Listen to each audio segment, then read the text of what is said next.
मुरैना भदोई गांव की रहने वाली रेवा इलाहाबाद के एक बड़े व्यापारी का बेटा सरजू के साथ उसका ब्याह हुआ। नए घर में बड़े ही आदर सम्मान के साथ रेवा ने गृह प्रवेश किया। शादी के 2-3 साल काफ़ी मज़े और खुशी के साथ निकल गए और जैसे जैसे दिन बीतता गया रेवा अपनी जिम्मेदारियों के बोझ तले दबती चली गई। रेवा की सास भी रेवा से काफ़ी खुश थी कि रेवा बहू अपना घर और संसार सब कुछ अच्छी तरह से संभालने लगी है। गर्मी की छुट्टी पड़ गई। रेवा अपने मायके जाने की बात अपनी सास से बोली। मम्मी, 2 साल हो गए मैं मायके नहीं जा पाई, क्या मैं थोड़े दिन जाकर आऊं? सास ने जवाब दिया, देखो रेवा, अगले साल चले जाना। रेवा यह सुनकर काफ़ी नाराज़ और दुखी होकर सोचने लगी कि जब चंचल दीदी हर महीने घर पर आती हैं तो मम्मी काफ़ी खुश होती हैं और कहती हैं कितने दिन के बाद आई हो, और मुझे 2 साल हो गए मेरे बारे में कोई कुछ नहीं सोचता। मेरी खुशी किसी के लिए मायने ही नहीं रखती है। और क्या दिन भर इन लोगों को खाना बना के खिलाती रहूं, घर का सारा काम करती रहूं क्या? मेरी यही ज़िंदगी है। और रेवा अपने कमरे में आंसू की धारा समेटे दाखिल हुई। शाम को चंचल दीदी आने वाली हैं, देखना मम्मी कितना खुश होती हैं। खाने के अलग अलग फरमाइशों की लड़ी लगती रहेगी कि कभी चंचल दीदी के लिए समोसा बना दो, कभी पालक पनीर तो कभी बिरयानी। मैं इतना क्यों सोच रही हूँ, करना तो मुझे ही है, बनाना मुझे ही है, तो चलो किचन में अभी से तैयारी में लग जाऊँ। यह सोच ही रही थी कि तभी सास की आवाज़ आई, रेवा जल्दी नीचे आओ, देखो चंचल आई है। रेवा अपने चेहरे पर मुस्कान लिए अपने दुख को अंदर एक कोने में दबाए अपनी ननद का स्वागत करती है। कैसी हो भाभी? चंचल रेवा से बोली। अच्छी हूँ दीदी, और घर में सब कैसे हैं? अच्छे हैं? अच्छा, हमारे जीजा जी कैसे हैं? चंचल शर्माते हुए कहती है। वह भी भाभी अच्छे हैं। अच्छा दीदी आप बैठो, मैं नाश्ता बनाकर लाती हूँ। नहीं नहीं भाभी, कुछ मत बनाओ, मैं अभी घर से नाश्ता करके आई हूँ और भाभी केवल 2-3 घंटे ही रहूँगी क्योंकि सास की तबीयत ठीक नहीं है।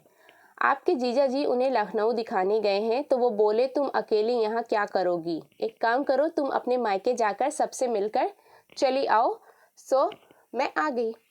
मुस्कुराते हुए चंचल ने जवाब दिया। अच्छा दीदी रुको, मैं खाना बना देती हूँ, आप खा भी लीजिएगा और जीजा जी और आपके सास के लिए भी बांध दूंगी। अरे भाभी मेरे साथ बैठो, बातें करो, शाम तक मैं चली जाऊंगी, खाना तो बनता ही रहेगा। तभी रेवा की सास ने रेवा से कहा, तुम एक काम करो, चंचल के साथ बैठो, बातें करो, मैं कुछ बनाती हूँ। जी नहीं मम्मी जी, मैं बनाती हूँ, आप दीदी से बात कीजिए। तभी कहा चंचल ने, कोई बात नहीं, आप खाना बनाओ और मैं आपसे बात करूँगी, थोड़ी मदद हो जाएगी, ये ठीक रहेगा, क्यों माँ? रेवा की सास बोली, ये भी सही है। रेवा और चंचल किचन में प्रवेश करती हैं और काफ़ी देर तक हंसी मजाक करते करते खाना भी तैयार हो जाता है।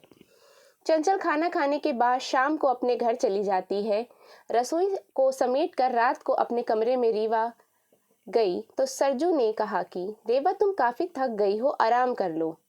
हाँ, मुझे आराम कहाँ है, तुम्हारी माँ तो बस यही चाहती है मैं अपने मायके ना जाऊँ।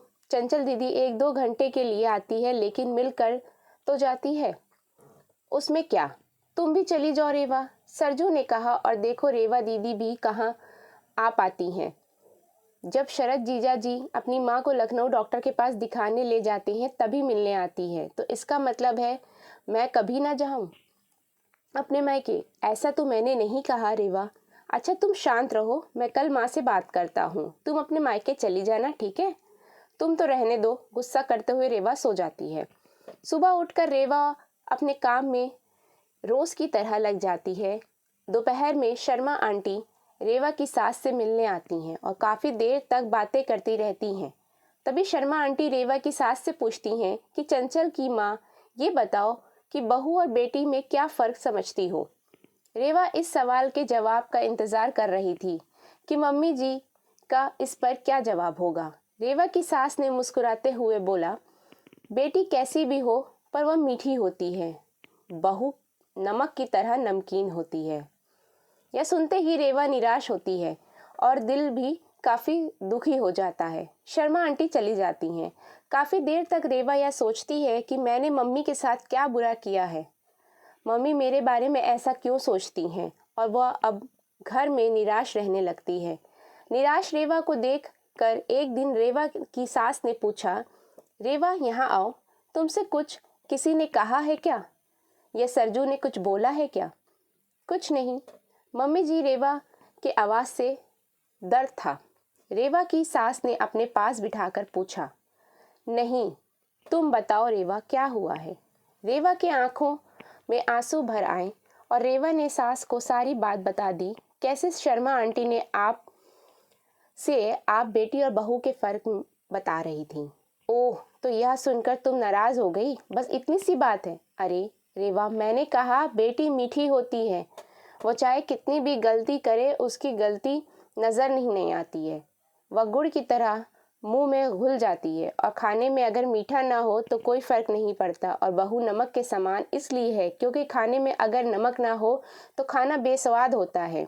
खाने में नमक मिलने पर हम जो खाना खाते हैं उसी समय नमक के हम कर्जदार बन जाते हैं। ठीक उसी तरह तुम मेरे लिए वही नमक हो। मैं अपने स्वार्थ के लिए तुम्हें कहीं नहीं जाने देती हूँ, क्योंकि तुम्हारे ना रहने पर घर सूना सा लगता है। इस घर को संभालती हो, इसीलिए हम तुम्हारे कर्जदार हैं। रेवा सारी बात समझ जाती है और अपनी सास के गले लिपट कर रोने लगती है। शाम को सरजू जब घर आता है तो अपनी माँ से कहता है कि माँ, रेवा अपने मायके जाना चाहती है एक दिन के लिए। रेवा टपाक से बोल उठती है, नहीं मुझे नहीं जाना, मैं चली गई तो खाने में कोई स्वाद नहीं रहेगा। सरजू को कुछ समझ नहीं आया कि कल रात मायके जाने के लिए मुझसे कह रही थी, अचानक से इसे क्या हो गया। सरजू सोचने लगा कि इन औरतों को समझना मर्दों के बस के परे है। रेवा की सास रेवा के सिर पर हाथ फेर कर और सरजू एक टक लगा कि कर रेवा और अपनी माँ को देखता रहा। कहानी पसंद आए तो प्लीज़ लाइक शेयर ज़रूर करिएगा। Thank you.